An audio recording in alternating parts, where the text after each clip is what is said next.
श्री स्वामी समर्थ. नमस्कार. आपल्या यूट्यूब चॅनलवर तुमचं खूप मनापासून स्वागत करत आहे. तुमच्या मनातील सर्व चांगली इच्छा स्वामी महाराज पूर्ण करो ही स्वामींच्या चरणी प्रार्थना करते आणि आजच्या नवीन व्हिडिओला सुरुवात करते. तर पहा, पवित्र अशा मार्गशीर्ष महिन्याला सुरुवात झालेली आहे. या पवित्र मार्गशीर्ष महिन्याची सुरुवात ही 21 नोव्हेंबरपासून सुरू झालेली आहे आणि हा मार्गशीर्ष महिन्याचा जो शेवट आहे तर तो 20 डिसेंबरला होणार आहे. 20 डिसेंबरला अमावस्या आहे. या दिवशी मार्गशीर्ष महिना हा संपणार आहे. आणि पहा, हा जो मार्गशीर्ष महिना आहे, जसा आपण श्रावण महिन्याचे पालन करतो त्याच पद्धतीने मार्गशीर्ष महिनासुद्धा अतिशय पवित्र मानला जातो. त्याचबरोबर हा मार्गशीर्ष महिन्यामध्ये जे गुरुवार आहेत तर त्या दिवशी महालक्ष्मीचे व्रत हे केले जाते. बऱ्याच घरातील स्त्रिया या मार्गशीर्ष महिन्यातील गुरुवारचे व्रत करत असतात. आपल्या घरामध्ये सुख, शांती, समृद्धी निर्माण व्हावी आणि आपल्या घरातील सदस्यांना सुख, शांती, समृद्धी, आयु आरोग्य लागावं यासाठी प्रत्येक घरातील स्त्री ही मार्गशीर्ष महिन्यातील गुरुवारचे व्रत करत असते.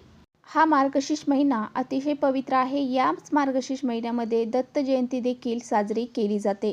तर पहा, भगवद्गीतेमध्ये सांगितल्याप्रमाणे जी व्यक्ती सकाळी लवकर उठून ब्रह्ममुहूर्तावर स्नान करते आणि भगवंताचे नामस्मरण करतो त्या व्यक्तीला मी स्वतः समर्पित करत असतो, असं भगवद्गीतेमध्ये भगवान कृष्णांनी सांगितले गेलेलं आहे. तर पहा, जी काही मार्गशीर्ष महिना आहे तर हा भगवान कृष्णांना समर्पित आहे आणि या महिन्यामध्ये सप्तमी, अष्टमी जे आहे तर ती तिथी 0 आहे. ही जी तारीख आहे 0, तर या तारखेला कोणताही तारीख नसते.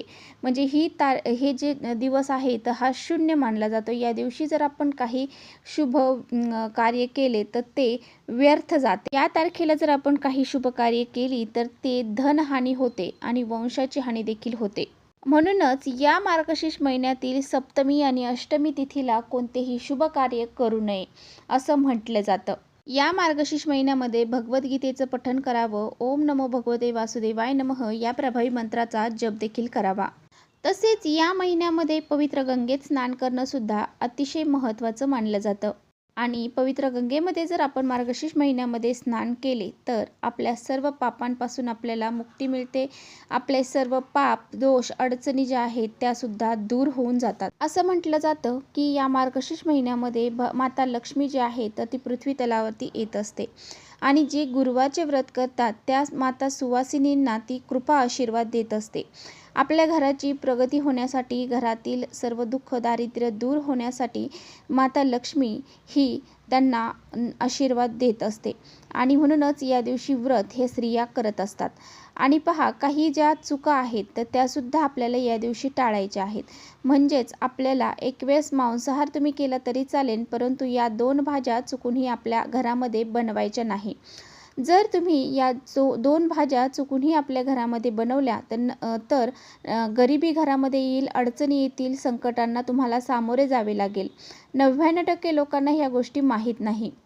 तर पहा, जर तुम्हाला या कोणत्या भाज्या आहेत जाणून घ्यायचं असेल आणि त्याचबरोबर मार्गशीर्ष महिन्यामध्ये आपण कोणत्या गोष्टी, कोणत्या चुका करू नये हे जर जाणून घ्यायचं असेल तर तुम्ही व्हिडिओ हा शेवटपर्यंत नक्की बघा, जेणेकरून तुमच्यापर्यंत योग्य ती माहिती पोहोचेल. आपल्या चॅनलवर जर तुम्ही नवीन असाल तर चॅनलला सबस्क्राईब करा आणि असेच नवनवीन माहितीपूर्ण व्हिडिओ पाहण्यासाठी बेल आयकॉनला प्रेस करा. म्हणजे मी जेव्हा कधी नवीन व्हिडिओ अपलोड करेन त्याचं नोटिफिकेशन सर्वात अगोदर तुम्हाला भेटेल आणि तुम्ही एकही व्हिडिओ मिस करणार नाही.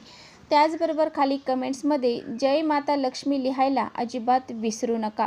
व्हिडिओ माहितीपूर्ण वाटला तर आपल्या मित्रपरिवारांसोबत नक्की शेअर करा. तर पहा, हा संपूर्ण मार्गशीर्ष महिना संपेपर्यंत आपल्याला आपल्या घरामध्ये कधीही वादविवाद, क्लेश, कलह, भांडणं यासारख्या गोष्टी करायच्या नाही. आपल्या घरामध्ये जर आपण भांडणं, क्लेश, कलह यासारख्या गोष्टी केल्या तर आपल्या घरामध्ये नकारात्मकता संचारते आणि आपल्या घराची प्रगती होण्यापासून थांबते. तसेच तुमच्या घरामध्ये एखादी अनोखी व्यक्ती आली, म्हणजे तुमची ओळख आहे परंतु तुमची व्यवस्थित बोलचाल नाही आहे किंवा मग ती तुमची शत्रू आहे, अशी व्यक्ती जर तुमच्या घरामध्ये आली तर तुम्हाला चुकूनही तिचा अनादर करायचा नाही किंवा तिचा अपमान देखील तुम्हाला करायचा नाही. म्हणूनच आपल्या घरामध्ये आपला शत्रू जरी आला तरीसुद्धा आपल्याला त्याचं स्वागतच करायचं आहे. त्याच्याशी कोणत्याही पद्धतीने वाईट अपमानास्पद बोलायचं नाही आहे. कारण देवी माता लक्ष्मी कोणत्या रूपामध्ये आपल्या घरात प्रवेश करेन हे सांगता येत नाही. तसेच या मार्गशीर्ष महिन्यामध्ये आपल्याकडून चुकूनही अन्नधान्य वाया जाणार नाही याची विशेष काळजी तुम्हाला घ्यायची आहे. जेवढं अन्न आपल्या घरात खाण्यासाठी लागणार आहे तेवढंच शिजवा. त्याच्या अतिरिक्त अन्न आपल्या घरातून वाया जाणार नाही याची विशेष काळजी तुम्हाला घ्यायची आहे. आता पहा, जर आपल्या घरामध्ये अशा कोणत्या भाज्या आहेत तर त्या आपल्याला या मार्गशीर्ष महिन्यामध्ये चुकूनही बनवायच्या नाहीत किंवा खायच्या देखील नाहीत. आता बऱ्याच स्त्रिया ह्या मार्गशीर्ष महिन्यामध्ये गुरुवारचं व्रत करत असतात आणि आपण आपल्या घरामध्ये सतत या काळामध्ये म्हणजे मार्गशीर्ष महिन्यामध्ये जे काही गुरुवार पकडतात त्यावेळेस आपण आपल्या घरामध्ये स्तोत्र, मंत्र, आरत्या वगैरे याचं पठण करत असतो. यामुळे आपल्या घरातील जी नकारात्मकता आहे तर ती नष्ट होत असते. म्हणूनच आपल्याला या मार्गशीर्ष महिन्यामध्ये व्यंकटेश स्तोत्राचं पठण, विष्णू गायत्री मंत्र, लक्ष्मी गायत्री मंत्र, महालक्ष्मी अष्टकम, त्याचबरोबर विष्णू सहस्रनाम अशा सेवा आपल्याला आपल्या घरामध्ये चालू ठेवायच्या आहेत. त्याचबरोबर गुरुवारच्या दिवशी माता लक्ष्मीला प्रसन्न करून घेण्यासाठी श्रीयंत्रावरती किंवा मग देवीच्या फोटोवरती तुम्हाला कुंकुमार्चन देखील करायचं आहे. त्याचबरोबर आपल्याला या पूर्ण मार्गशीर्ष महिन्यामध्ये मांस, मच्छी, मटण, अंडी यासारखे जे मांसाहार आहे तर तो आपल्याला करायचा नाही. तसेच बाहेर जाऊन देखील तुम्हाला या वस्तूंचं सेवन करायचं नाही किंवा आपल्या घरामध्ये घेऊन सुद्धा यायचे नाही किंवा खायच्या देखील नाही. तसेच कांदा आणि लसूण हा मार्गशीर्ष महिन्यामध्ये चुकूनही आपल्याला खायचा नाही. आपल्याला आपल्या घरामध्ये माता लक्ष्मीला स्थान द्यायचं आहे. राहू केतू म्हणजे कांदा आणि लसूण जो आहे तर याला आपल्या घरामध्ये स्थान द्यायचं नाही. म्हणूनच जर तुम्हाला कांदा लसूण वर्ज्य करणं जर संपूर्ण महिना शक्य असेल तर संपूर्ण महिना तुम्ही वर्ज्य करा. नसेल शक्य तर किमान तुम्ही गुरुवारच्या दिवशी तरी कांदा लसूणचं सेवन करू नका. आणि त्याचबरोबर वांग्याची भाजी देखील आपल्याला या मार्गशीर्ष महिन्यामध्ये चुकूनही खायची नाही. आणि वांगे ही तामसिक पदार्थामध्ये मोडली जातात म्हणून आपल्याला या काळामध्ये तामसिक पदार्थाचं सेवन करायचं नाही. यामुळे आपल्यामध्ये राग जो आहे तर तो जास्त वाढत असतो. म्हणून आपल्याला ह्या गोष्टी टाळायच्या आहेत. तसेच मुळा जो आहे तो त्या मुळ्याचं सेवन देखील तुम्हाला मार्गशीर्ष महिन्यामध्ये करायचं नाही. तसेच कोबी सुद्धा आपल्याला या महिन्यामध्ये खायचं नाही.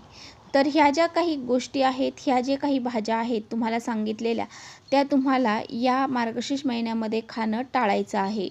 तर ह्या ज्या भाज्या आहेत तर या मार्गशीर्ष महिन्यामध्ये आपल्याला चुकूनही खायच्या नाही.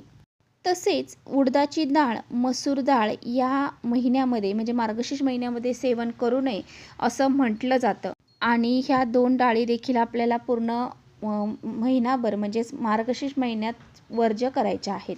अशा पद्धतीने ह्या ज्या काही गोष्टी सांगितल्या आहेत ह्याचं पालन तुम्हाला अवश्य करायचं आहे. तर चला इथेच थांबवते. माझा व्हिडिओ आवडला असेल तर नक्की लाईक करा. चॅनलवर नवीन असाल तर चॅनलला सबस्क्राईब करा. परत भेटूया अशाच छानशा व्हिडिओ. तोपर्यंत श्री स्वामी समर्थ.